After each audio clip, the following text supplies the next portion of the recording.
ಬನ್ನಿ ವೀಕ್ಷಕರೇ, ಅದ್ಭುತ ಲೋಕಕ್ಕೆ ತಮಗೆಲ್ಲ ಮತ್ತೊಮ್ಮೆ ಆತ್ಮೀಯ ಸ್ವಾಗತ. ಇವತ್ತಿನ ಈ ಸ್ಪೆಷಲ್ ವಿಡಿಯೋದಲ್ಲಿ ಒಬ್ಬ ಉಕ್ಕಿನ ಮನುಷ್ಯನ ಬಗ್ಗೆ ತಿಳ್ಕೊಂಡು ಬರೋಣ. ಈತ ಮನುಷ್ಯರಂತೆ ಸಾಮಾನ್ಯ ಮನುಷ್ಯನೇ ಅಲ್ಲ. ಈತನ ದೇಹ ಒಂದು ಮೂಳೆ ಮಾಂಸದಿಂದ ತುಂಬಿಕೊಂಡ ದೇಹ ಅಲ್ಲ, ಅದು ಕಬ್ಬಿಣದ ಸಲಾಕೆ ಉಕ್ಕು. ಈತ ಉಕ್ಕಿನ ಮನುಷ್ಯ. ಇವರು ಜಗತ್ತಿನಾದ್ಯಂತ ಪ್ರಸಿದ್ಧವಾದ ವ್ಯಕ್ತಿ. ಇವರೇ ಮಿಸ್ಟರ್ ಬ್ರೂಸ್ ಲೀ. ಇದು ಇವರ ನಿಜವಾದ ಹೆಸರು ಅಲ್ಲ. ನಿಜವಾದ ಹೆಸರು ಲೀ ಜುನ್ ಪಾನ್. ಇವರು 1940 ನವೆಂಬರ್ 27ರಂದು ಅಮೆರಿಕಾದ ಸ್ಯಾನ್ ಫ್ರಾನ್ಸಿಸ್ಕೋ ನಗರದಲ್ಲಿ ಜನಿಸಿದ್ದರು. ಬ್ರೂಸ್ ಲೀ ಅವರ ತಂದೆ ಚೀನಿ ಒಪೆರಾ ಕಲಾವಿದರಾಗಿದ್ದರಿಂದ ಬಾಲ್ಯದಲ್ಲೇ ಸಿನಿಮಾಗಳಲ್ಲಿ ನಟಿಸಲು ಅವಕಾಶ ಸಿಕ್ಕಿತು. ನಂತರ ಅವರ ಕುಟುಂಬ ಹಾಂಗ್ಕಾಂಗ್ಗೆ ಮರಳಿತು. ಬ್ರೂಸ್ ಲೀ ಕೂಡ ಅವರು ಅಲ್ಲೇ ಬೆಳೆದರು. ಬಾಲ್ಯದಲ್ಲಿ ಬ್ರೂಸ್ ಲೀ ಅವರು ತುಂಬ ತೆಳ್ಳಗೆ ಮತ್ತು ತುಂಬ ವೀಕ್ ಆಗಿದ್ದರು. ಬೀದಿಗಳಲ್ಲಿ ನಡೆದುಕೊಂಡು ಹೋಗುವಾಗ ಗೆಳೆಯರು ತುಂಬ ಗೇಲಿ ಮಾಡುವುದು, ಅವರನ್ನು ಹೊಡೆಯುವುದು ಮಾಡುತ್ತಿದ್ದರು.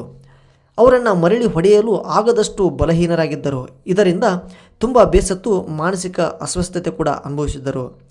ಇದೆಲ್ಲವನ್ನು ಬದಿಗಿಟ್ಟು ಅವರನ್ನು ಹೊಡೆದು ಬುದ್ಧಿ ಕಲಿಸಲೇಬೇಕು, ನನ್ನಿಂದ ಅವರು ಭಯಭೀತರಾಗಬೇಕು ಎಂದು ಹಠ ತೊಟ್ಟರು. ತಮ್ಮನ್ನು ರಕ್ಷಿಸಿಕೊಳ್ಳಲು ಕುಂಗ್ಫು ಕಲಿಯಲು ಆರಂಭಿಸಿದರು.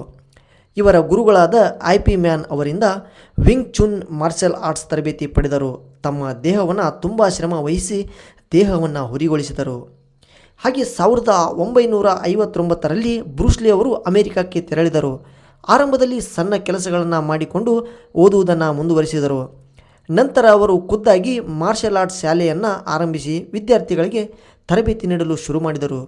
ಸಾಂಪ್ರದಾಯಿಕ ಮಾರ್ಷಲ್ ಆರ್ಟ್ಸ್ ಬಿಟ್ಟು ಬ್ರೂಸ್ ಲೀ ಅವರು ತಮ್ಮದೇ ಆದ ಜೀತ್ ಕುನ್ ಡೋ ಎಂಬ ಹೊಸ ಯುದ್ಧ ಕಲೆ ತತ್ವವನ್ನು ರೂಪಿಸಿದರು. ಇದರಲ್ಲಿ ಕುಂಗ್ಫು, ಬಾಕ್ಸಿಂಗ್, ಫೆನ್ಸಿಂಗ್ ಮತ್ತು ಇತರ ತಂತ್ರ ಸಂಯೋಜನೆ ಈ ಒಂದೇ ಕಲೆಯಲ್ಲಿ ಇದ್ದವು. ಇವರು ಪರದೆಯ ಮುಂದೆ ಕಾಣಿಸಿಕೊಂಡಿದ್ದು ದಿ ಗ್ರೀನ್ ಹಾರ್ನೆಟ್ ಎಂಬ ಧಾರಾವಾಹಿಯ ಮೂಲಕ ಜನಪ್ರಿಯರಾದರು. ಇದರ ನಂತರ Fist of fury, the way of the dragon ಮತ್ತು ಎಂಟರ್ ದಿ ಡ್ರ್ಯಾಗನ್ ಸಿನಿಮಾಗಳ ಮೂಲಕ ವಿಶ್ವಾದ್ಯಂತ ಪ್ರಸಿದ್ಧರಾದರು. ಅವರ ವೇಗ, ಅವರ ಶಿಸ್ತು ಮತ್ತು ಆತ್ಮವಿಶ್ವಾಸ ಲಕ್ಷಾಂತರ ಜನರಿಗೆ ಪ್ರೇರಣೆಯಾಯಿತು. ಹಾಗೆ ಬ್ರೂಸ್ ಲೀ ಅವರು ಅದ್ಭುತವಾದ ಒಂದು ಮಾತನ್ನು ಹೇಳಿದ್ದಾರೆ. ಸುಲಭವಾದ ಜೀವನಕ್ಕಾಗಿ ಪ್ರಾರ್ಥಿಸಬೇಡಿ, ಕಷ್ಟಗಳನ್ನು ಎದುರಿಸುವ ಶಕ್ತಿಗಾಗಿ ಪ್ರಾರ್ಥಿಸಿ ಎಂದು ತುಂಬ ಅದ್ಭುತವಾದ ಮಾತನ್ನು ಹೇಳಿದ್ದಾರೆ. ಆದರೆ ಬ್ರೂಸ್ ಲೀ ಅವರ ಸಾವಿನ ಬಗ್ಗೆ ತುಂಬ ಸುಳ್ಳು ವದಂತಿಗಳು ಹರಡಿದ್ದವು. ಅವರ ಅಪಾರವಾದ ಶಕ್ತಿ ಜಗತ್ತಿಗೆ ಪ್ರಸಿದ್ಧರಾಗುತ್ತಾರೆ ಎಂದು ಶತ್ರುಗಳು ಅವರನ್ನು ಕೊಲ್ಲಲು ಸುಮಾರು 20ರಿಂದ 25 ಜನ ಅವರ ಮೇಲೆ ದಾಳಿ ಮಾಡಿದಾಗ 25 ಜನರನ್ನು ಏಕಕಾಲಕ್ಕೆ ಹೊಡೆದು ಉರುಳಿಸಿದ್ದಾರೆ. ಅಂಥ ಅದ್ಭುತವಾದ ಶಕ್ತಿ ಹೊಂದಿದ್ದರು ಎಂದು ಕೂಡ ಕೆಲವು ವದಂತಿಗಳಿವೆ. ಮತ್ತು ಬ್ರೂಸ್ ಲೀ ಅವರ ಹೆಂಡತಿಗೆ ಜೀವ ಬೆದರಿಕೆ ಹಾಕಿ ತನ್ನ ಗಂಡನನ್ನು ಕೊಲ್ಲಲು ಜ್ಯೂಸ್ ಒಳಗಡೆ ಗ್ಲಾಸ್ ಪೌಡರ್ ಮತ್ತು ಪಾಯ್ಸನ್ ಕೂಡ ಹಾಕಿಸಿದ್ದರು ಎಂದು ಕೆಲವು ವದಂತಿಗಳು ಹೇಳುತ್ತವೆ.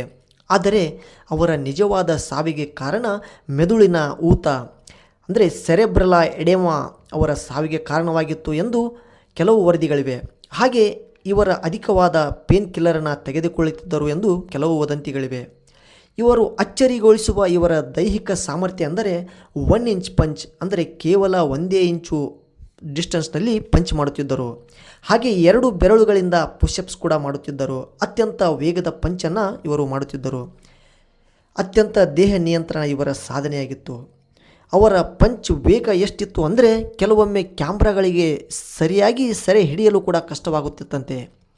ಬ್ರೂಸ್ ಲೀ ಅವರ ಇನ್ನೊಂದು ಪ್ರಸಿದ್ಧ ಸಂದೇಶ ಅಂದರೆ ನೀರಿನಂತೆ ಇರಿ, ಪಾತ್ರೆಯೊಳಗೆ ಹೋದರೆ ಪಾತ್ರೆಯ ಆಕಾರ ಪಡೆಯಿರಿ. ಅಂದರೆ ಜೀವನದಲ್ಲಿ ನೀವು ಪರಿಸ್ಥಿತಿಗೆ ತಕ್ಕಂತೆ ಹೊಂದಿಕೊಳ್ಳುವ ಗುಣವನ್ನು ಅಳವಡಿಸಿಕೊಳ್ಳಿ ಎಂದು ಒತ್ತಿ ಹೇಳಿದ್ದಾರೆ.